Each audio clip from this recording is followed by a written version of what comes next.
دوستی لگاؤ. اور کتنا آسان ہے ساری زندگی کے گناہ کر کے اور ایک دفعہ کہہ دو یا اللہ توبہ. ایک قطرہ آنسو، یہ میرا کرتا ہے نا، اس کو دھونے کے لیے ایک بالٹی پانی چاہیے، کم از کم ایک بالٹی پانی چاہیے. لیکن 80 سال کے گناہوں کو دھونے کے لیے اللہ کہتا آنسو کا ایک قطرہ جو تیری آنکھ میں ہی رہے، باہر نہ نکلے، اتنا دے دے میں تیرے 80 سال کے گناہ دھو دوں گا. ایک آدمی کہتا ہے جی مجھے تو رونا ہی نہیں آتا. کئی لوگ ملتے ہیں کہ جی مجھے تو رونا ہی نہیں آتا. تو میں کہتا ہوں ہائے کر سکتے ہو؟ کہا جی ہائے کر سکتے. میں کہا یوں کہہ دے ہائے میرے اللہ مجھے معاف کر دے، تو تیری ہائے تیرے 1000 سال کے گناہ دھو دے گی، تیرے کروڑ سال کے گناہ دھو دے گی. دیکھو تو صحیح واسطہ کس سے ہے؟ کریم سے. مجھے بتاؤ میں ڈاکٹر مبین پہ ناراض ہو جاؤں، یہ مجھے منانے آئے تو میں اس کو ویلکم کروں گا یا دروازے نہیں کھولوں گا؟ بولو کیا کروں گا؟ ویلکم تو نہیں کروں گا نا. میں کہوں گا جاؤ دفعہ ہو جاؤ، کیا منہ اٹھا کے آ گئے ہو؟ چلو ہم تو دوست ہیں. میری ماں ناراض ہو جائے میں منانے جاؤں گا، منہ ادھر کر کے بیٹھ جائے گی، منتیں کروائے گی، پیر پکڑوائے گی، خوش آمدیں کروائے گی، پھر معاف کر. اور میرا اللہ کیا کہتا ہے؟ من تقرب الیہ، ساری زندگی شراب زنا میں گزار دی، دانت ٹوٹ گئے، بال سفید ہو گئے، کمر جھک گئی. اب اس کو خیال آیا توبہ کروں، لوگوں نے تانے دیے جا اب تیری توبہ تو شرم نہیں آتی؟ کعبہ کے منہ سے جاؤ کہ غالب شرم تم کو مگر نہیں آتی. تو اور کہاں جانا ہے؟ اور کہاں نہ کہیں جہاں میں اما ملی، جو اما ملی تو کہاں ملی. میرے جرم خانہ خراب تیرے عفو بندہ نواز میں کدھر جائیں؟ ایک ہی تو جگہ ہے. 9 سچوے کھا کے بلی حج کو چلی، تو حج پہ ہی تو جانا ہے، اور کہاں جانا ہے؟ کہاں جہاں معافی ملتی ہے وہاں جانا ہے. تم میں اتنے گناہ کریں کہ ایک ایک بال گناہوں میں جکڑا جائے، اور پھر ہم جا رہے ہیں. کہاں جا رہے ہو؟ کہ مسجد جا رہا ہوں اللہ سے صلح کرنے. تو وہ کہے گا یہ منہ اور مسور کی دال، اس عمر میں تیری توبہ. اور میرے اللہ کی خبر کیا آئی ہے؟ میرے اللہ کی خبر کیا آئی ہے؟ من تقرب الی تلقیتہ من بعید، جو مجھے منانے آتا ہے میں پہلے کھڑا ہو کر اس کا استقبال کرتا ہوں. آ جا تیرے تو مینوں اڈیکا ہیں، تو کدے آؤں ہن تائیں کتھے آؤں؟ آ جا میرا بندہ، تیرے واسطے تو میرے دروازے کھلے ہوئے ہیں. کدے نکل گیا ہوں، کتھے ٹر گیا ہوں، کہاں چلے گئے تھے؟ تلقیتہ من بعید. کوئی ہے بتاؤ، کوئی ہے ایسا؟ کوئی دوست، کوئی بھائی، کوئی بیٹا، کوئی ماں، کوئی بیگم، کوئی خامن، کوئی باپ، کوئی حکمران کہ تم روٹھے کو منانے جاؤ اور کہے ویلکم مرحبا؟ اور وہ جس کو کسی کی ضرورت نہیں، نبیوں کا محتاج نہیں، کسی کے سجدوں کا محتاج نہیں، فرشتوں کا محتاج نہیں، اس کو منانے جو اس کو تو ضرورت ہی کوئی نہیں ہے، پھر کیوں میرا استقبال کرتا ہے؟ ترمذی کی روایت ہے، بنی اسرائیل میں ایک نوجوان تھا کفل، روزانہ نئی لڑکی اپنے کمرے میں لاتا تھا. شراب اور لڑکی اس کی زندگی تھی. ایک رات ایک لڑکی کو لے کر آیا، 60 دینار پاکستان کا 12 لاکھ روپیہ بنتا ہے، اور آپ کا 1 لاکھ بنتا ہے. 1 لاکھ رینڈ دے کر وہ ایک لڑکی کو لے کر آتا ہے. جب کمرہ بند کیا تو دیکھا وہ لڑکی رو رہی تھی.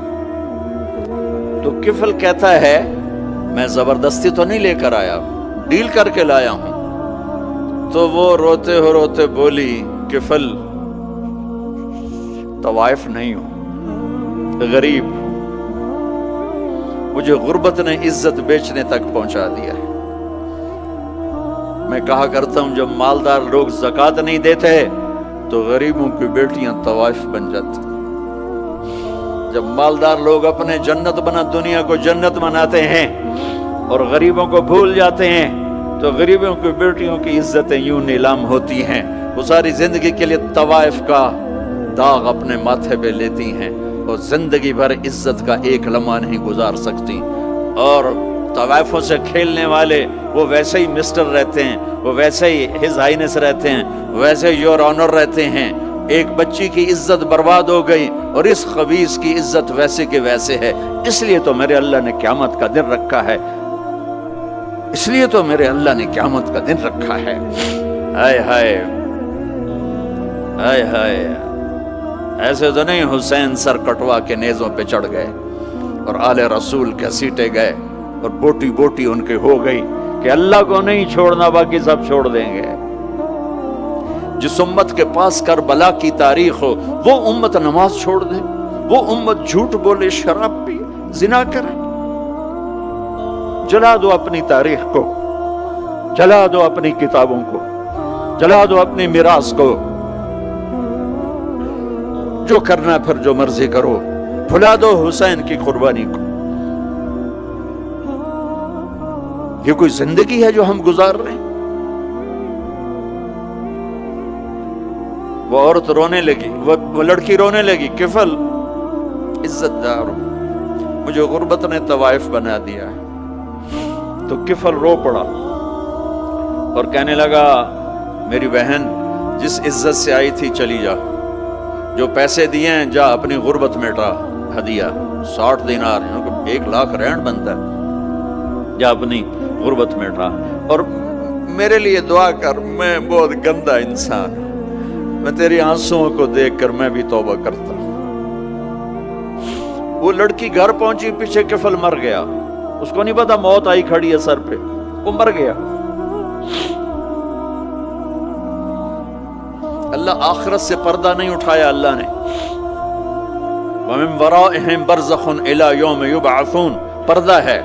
مر گیا, کیسے مرا, کس حال میں مرا, کچھ پتہ نہیں ہے. اس کی قدردانی پہ قربان جاؤں. کل اگر یہ مردہ ملتا نا اپنے گھر میں, اس کو کسی نے اٹھانا نہیں تھا, کمرے میں ہی دبا دینا تھا, وہیں پتھروں میں اس کو دبا دینا تھا. یہ ایسا انسان تھا, لیکن وہ تو توبہ کر چکا تھا. اور توبہ کے بعد کی زندگی 15 منٹ, آدھا گھنٹہ, گھنٹہ, سوا گھنٹہ, 2 گھنٹے ہے. اور 30 سال کی زندگی زنا اور شراب میں ہے, اور آدھے گھنٹے کی زندگی میں صرف نیت کی ہے. کل تک تو بھی سورج بھی نہیں دیکھا اور موت نے آ کے اٹھا لیا. صبح جب ہوئی تو لوگوں نے دیکھا کفل کے گیٹ پہ لکھا ہوا تھا ان اللہ قد غفر للکفل. لوگوں, اللہ نے کفل کو معاف کر دیا. یہ کیوں لکھوایا؟ یہ کیوں لکھوایا؟ اس لیے لکھوایا کہ اب یہ ہمارا دوست ہے, اور اس کو عزت سے ہمارے پاس پہنچاؤ. یہ شرابی بھی تھا, یہ زانی بھی تھا, یہ سب کچھ تھا. اس سے بڑا قدردان کوئی ہے کہ نیکی کرنے کا ایک دن اس کے پاس نہیں. ابھی آج اس نے نیت کی ہے کہ آج کے بعد میں نیک بن کے زندگی گزاروں گا, اور موت نے مہلت نہیں دی. خالی نیت پر میرے اللہ نے کیا کر دیا, اتنا بڑا مین گیٹ پہ نورانی سطر سے لکھا ہوا تھا ان اللہ قد غفر للکفل. اللہ نے کفل کو معاف کر دیا. یعنی جاؤ اس کو عزت کے ساتھ لے کر آؤ اور میرے دربار میں پہنچاؤ. یہ اللہ ہے. میرے عزیزو, اللہ کے واسطے اپنے اللہ سے دوستی کر لو, اپنے اللہ کو اپنا بنا لو. اس کو اپنا بنانا دنیا کا سب سے آسان کام ہے کہ تم اس سے دوستی لگا کے ٹوٹ بھی جائے, پھر توبہ کرو وہ پھر معاف کر دیتا ہے, پھر ٹوٹ جائے پھر توبہ کرو وہ پھر معاف کر دیتا ہے. یہ راڈ ہے, یہ 1 2 3 4 5 6 7 8, یہاں سے 7 8 جگہ سے ٹوٹ جائے, ہم اس کو ویلڈ کریں گے, ویلڈ کر کے پھر اس کو پینٹ کریں گے تو یہ سیدھا ہو جائے گا. لیکن وہ ہمیں پوائنٹ نظر آئے گا, یہ ٹوٹا ہوا ہے, یہ ٹوٹا ہوا ہے, یہ ٹوٹا ہوا ہے. ٹھیک ہے نا میری بات؟ ایک اب اللہ کی سنو. ان استقالنی عقلت له, میرا بندہ تو اپنی توبہ کا برتن توڑ کے لا. 1 دفعہ نہیں, 100 دفعہ نہیں, 1000 دفعہ نہیں, 1,00,000 دفعہ. جب ٹوٹے آیا, جب ٹوٹا آیا, جب ٹوٹا آیا. اب یہ 10,000ویں دفعہ یا 10,00,000ویں دفعہ توبہ کا برتن اس کے پلے کیا رہ گیا, ٹکڑے ٹکڑے نہیں, پرزے پرزے ہو گیا. میرا لگا تھا عقل تو لا, جب میں تجھے معاف کروں گا تو ایسا بنا دوں گا کہ جوڑ نظر ہی نہیں آئے گا. یہ ان کو بھی نہیں پتا چل, جو یہاں بیٹھے ہوئے کرامن کاتبین, یہ بھی سمجھے گئے اس نے تو کوئی توبہ توڑی ہی نہیں, یہ تو ہے ہی سلامتی والی توبہ. یہ میرے آپ کے اللہ